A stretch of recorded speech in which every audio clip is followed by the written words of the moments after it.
Hi, I'm Lori here in the I Love to Create Design Studios, and I'm here today to talk to you about one of my favorite products, which is Tulip Tie-Dye.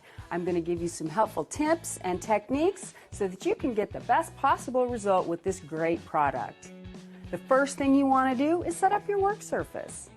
You always want to protect your table with plastic table covers, or plastic wrap works well also. After that, you want to put down a layer of paper towels that will help to absorb excess dye while you're dyeing your project. Always pre-wash your fabric to remove any sizing. Cotton, wool, rayon, and silk are some examples of fabrics that dye beautifully. Choose your desired technique. Are you going to dye dry or are you going to dye wet? If you're doing wet technique, use it directly from the washer. If you're going to use a dry technique, dry your fabric in the dryer and then you can start your project right from there. You always want to wear gloves when you're handling the dyes because it will stain your fingers temporarily. Add water to the dye bottles, fill them up to the line, put the cap back on and shake it for at least a minute until the dye is fully dissolved. You can use the dye full strength for intense colors, or for lighter shades and tones, add more water to your bottles or mix in a separate bottle if you feel the need.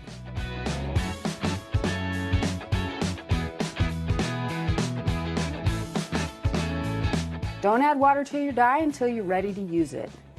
Dye needs to be used within 24 hours after mixing to get a good intense color. Dyes left unapplied after 24 hours can start to lose their concentration and may not give you the color intensity in your project that you're wanting. Make sure excess dye is removed from your work area. You can't see it until it reacts with the water you're using, and it can stain your fabric. You want to apply the dye directly to the fabric, checking to make sure that your dye is penetrating all of the layers. On the other hand, you don't want to oversaturate your fabric because dye colors can blend together. They may become muddy or create a color that you weren't intending. You can also create new colors the same way by blending them directly on the fabric or separately in another bottle. After you finish dyeing your project, you want to cover it with plastic and keep it damp. Let it sit for 6 to 8 hours or longer for the best color intensity. Fully rinse your dyed fabric in the sink until all the extra dye runs clear, and take off the rubber bands at the same time. Go ahead and fill your washer to the large load setting with the hottest water that you can use for the fabric you've chosen and just a small amount of laundry soap. And you don't want to allow a dyed fabric to rest while it's wet on other items. And you can also place small things in the laundry bag for easier washing. So those are some simple tips and techniques so that you get the best result using our Tulip One-Step Tie-Dye. My name's Lori and I Love to Create Studios. Take a look at our website for some great design inspiration. We hope you enjoyed our video.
Creating unique designs is easy.